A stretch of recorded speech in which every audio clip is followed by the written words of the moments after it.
Welcome back to the channel, guys. It's your boy T-Man repping Turn 1 Gaming, and today we got episode 12 of the journey. We're going to be updating the deck profile for you guys today, and what a spicy list we got for you guys today, and of course opening up some packs. We're not going to be going to locals this week. We're going to go somewhere a little bit more competitive. Don't forget to hit the like button, hit the subscribe button, leave the notification bells on. You don't want to miss any more of my content. Alright guys, last week of this season, so we kind of went out a little out of our way to kind of get what we needed, right? We got 6 loose packs of Photon Hypernova, and then I actually got a full box of Photon Hypernova. We are still chasing Triple Tactics Thrust. That would be a great addition to our deck. Let's see if we can pull it.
So still haven't got to the secret rare. Might be the last pack. Oh, so it might be the bottom pack. Mantis, Core of Chaos, Monarch. Oh. Let's go! Yo! Sheesh! I mean, let's go. That's what we wanted, boys. That's exactly what we bought the box for. Let's go.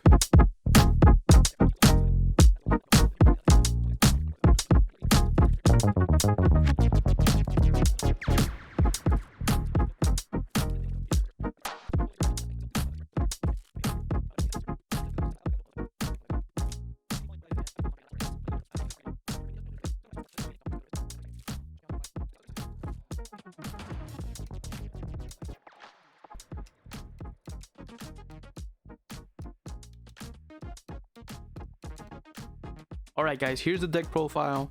41 card main deck, I believe it's 41. 15 card extra, 15 card side deck. We are going to be including the side deck this time around. 3 Soul Resonator. Then we actually bumped this up from 1 all the way up to 3 Crimson Resonator, and then 1 Vision Resonator and 1 Synchron Resonator. Moving on to the level 4 Fiends, 3 Bone Archfiend, probably will never change this, and then we put Wandering King back into the deck at 1. Only needed 1. This card came in clutch. Being able to use this card and Crimson Resonator before committing to a normal summon was great, and then also give us a second search target. I'm going to show you guys right away the other engine that I decided to play with this, and yes, we are playing the Dogmatica engine. This engine honestly put in a lot of work. Hand traps, 2 Nibiru, 2 Veiler, 2 Ash, and then the 1 droll. Still only have 1. I didn't get a chance to pick up the Fire King structure decks to get more drolls, but 1 droll, honestly, this was enough. I saw this card a lot. I am the king of drawing 1-ofs, and I drew Drone Lockbird a lot. Then still playing 3 Resonator Call. You gotta have your Rhodas. 3 Crimson Gaia. Gotta have your Rhodas. And then of course 3 Nadir Servant. Gotta have your Rhodas. You know what I mean? Paired that with 2 Prosperity, 2 Crossout Designator, one Called by the Grave, and the one Triple Tactics Thrust that you guys saw us pull earlier in the video. This is the 41st card, so if you don't have this or don't want to play it, you can just take it out and you'll have a clean 40. Let's move on to the trap cards, and we play 4. Play 2 Infinite Impermanence, 1 Shaddoll Schism for the Dogmatica package, and the 1 Red Zone. All these cards were good. 2 Imperm I honestly did not miss more of the hand trap ratios that we had. I think we still had a pretty good amount. Honestly, this engine right here, I would give this engine a try. If you're playing this Resonator deck, this is the engine I would try. The extra deck becomes very tight, and you gotta be a little bit more resourceful with your extra deck, but it really pays off if you can use this properly. This engine is really good in making it your last play, because after your opponent is finished hand trapping you and losing cards in their hand, slapping down on a Dear Servant or even an Ecclesia, it just puts so much pressure on them, and now they have to deal with a Winda. I would recommend it. It's very cheap right now too, with the new stuff getting printed. The servants are like cents, bro. Get some supers from the new set, from the new rarity collection set, and be on your way. Everything else is cheap. All right, now that I'm done ranting about that, let's continue with the extra deck. Okay, so extra deck is pretty tight. I'm not gonna lie, it's actually very tight. 2 Red Rising. I am so glad that I played 2 of this card, because I was debating whether to play 1 or 2, and then when I put 2 in, and it was the best decision. This card does come up at least 2 times in every match, in my opinion. If you can fit a third one, sure, but 2 is honestly a perfect number. Usually don't want to try to resolve this card more than twice, and if you have to resolve it more than twice, you're probably in a losing situation. 1 Quibelt, that card does come up. 1 Red Dragon Archfiend and 1 Scarred Dragon Archfiend. Basically, these 2 cards are almost basically the same, but you only play 1 and 1. This is the stuff that you banish off of Schism and also off of Maximus. You shuffle them back with Dissipator and all that stuff. You can just recycle these pretty easily. Then you have the 1 Scarlight. I only summoned this 1 time and it didn't resolve, but the pressure was there, and it's a big body, so I only summoned it once, but you know, it was good. Hot Red, I summoned this card probably every game. Bane. This card really only comes up when you're trying to OTK, when you're going for the OTK combo. So, but I did summon this quite a bit. Definitely play this card. Dissipator, there's another end board piece going first. Great card. A lot of the times your opponent doesn't even know you can shuffle back any banished card. It doesn't have to be a monster. It doesn't even have to be face up. It just has to be a banished card. Now this card here, I didn't summon this a lot. I actually didn't summon this card at all.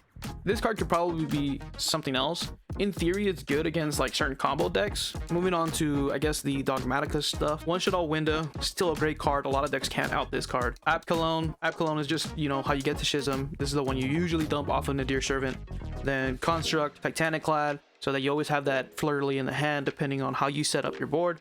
And then the 1 Intis to out all the other cards that, you know, can be problematic. Okay, moving on to the side deck. Starting off, 1 Magnamut, 1 Druis Worm, 1 Soronir, and then 1 Baldrake. In all honesty, it should be 1 Magnamut, 3 Druis Worm, but this is what we have. This is what we used. Either way, you usually have them for the banish effects, so they all do those. So, I mean, whatever. 3 Triple Tactics Talent. Moved it to the side. Didn't really find it useful in the main deck, but definitely going breaking a board. You want this card.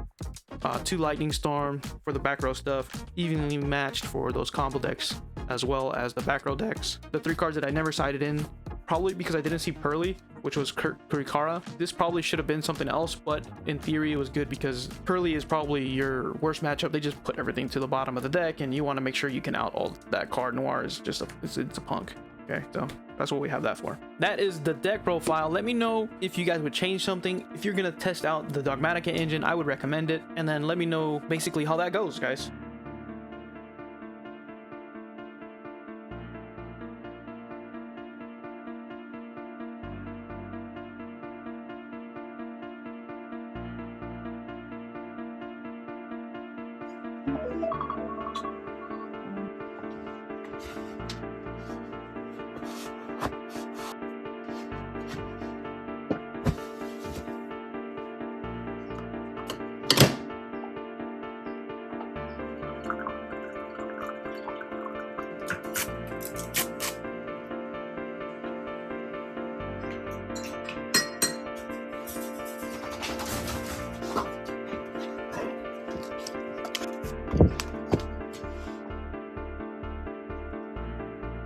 It's been 12 weeks since we started the sealed journey. Starting off with just the structure decks, we barely had anything.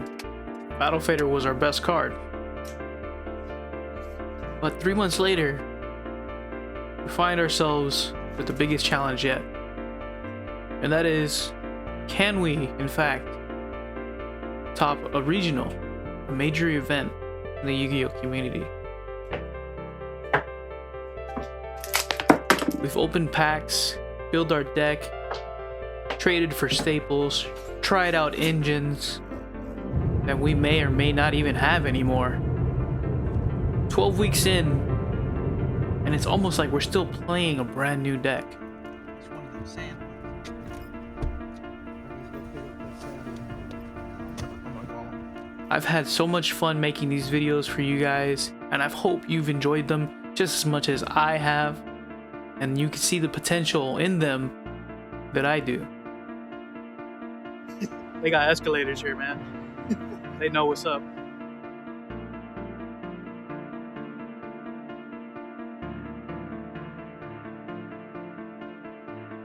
We've got to meet some of my friends from locals, and now all of us are trying to get to that next level.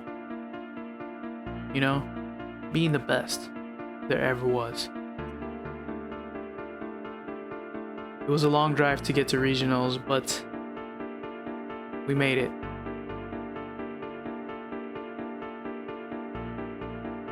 We actually got there a bit late and still had to fill out our deck list. I think we got there about 9:30. Had to get our stuff situated, fill out a deck list, sleeve up our cards, get in line, pay the entry fee.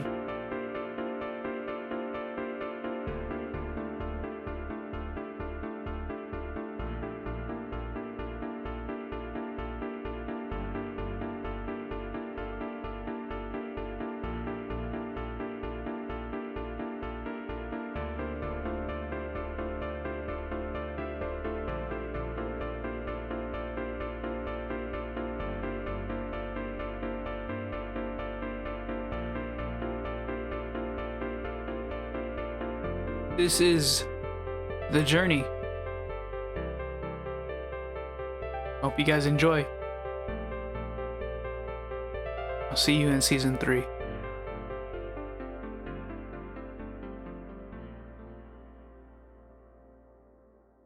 We got here a little bit late, so we're going home. Nah, I forgot my binder in the car, so we're gonna go get it. We got a round 1 loss because we got here late. Apparently, we were supposed to be in line by 9 a.m. We didn't know that, so it is what it is.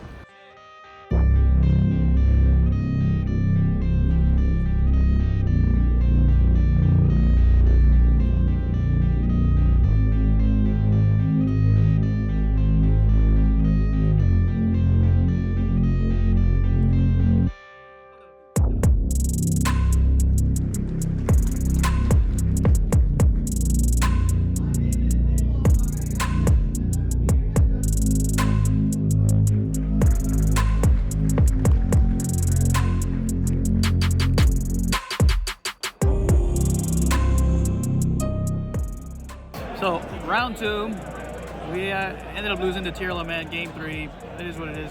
I just forgot to put my monsters in attack because we were playing in time, and he ended up getting like 600 damage on me in battle phase. So it is what it is. He lied. I lied. He got spooky dog-witted. He was never winning. This is what happens. Your brain goes blank when you only have 4 hours of sleep. So it is what it is.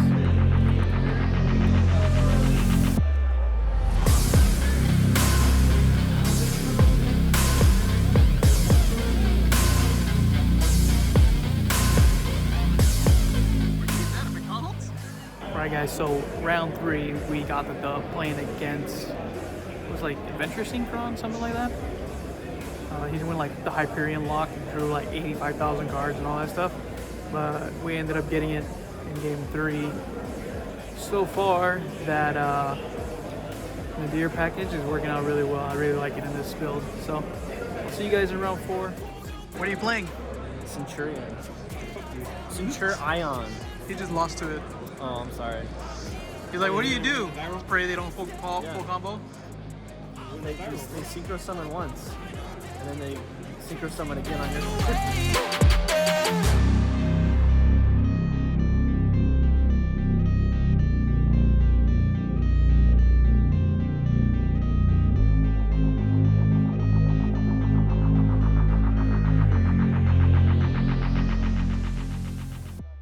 guys, quick update on round 4 and 5. Round 4, we ended up losing to our opponent in game 3, playing against, was it Punk Gold Pride? Punk Gold Pride, something like that.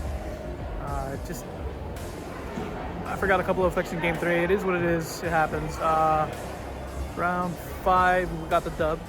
So currently X3. We're gonna keep playing just because you never know, right? So I saw you at table 2. I lost though. I bricked game 1, and then I got double floodgate in game 2. Yeah, you don't have any Centurion, huh? I didn't even fucking bring my biter, dude. You forgot it, or? It's literally on my desk.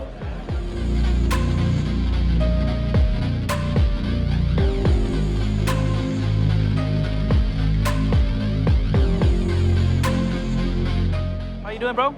Hey, Done. welcome to the X3 club. I heard you played against Walter. How are you doing, Pulido? X2.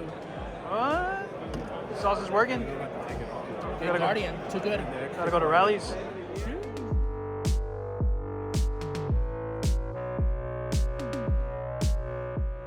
Alright guys, so I know it's been a while since I updated you. We are actually just finishing up round 10.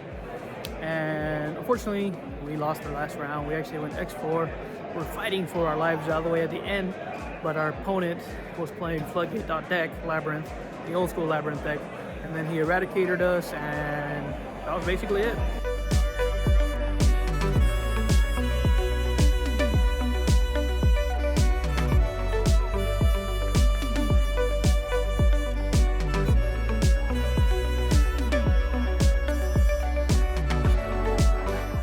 Okay, story time.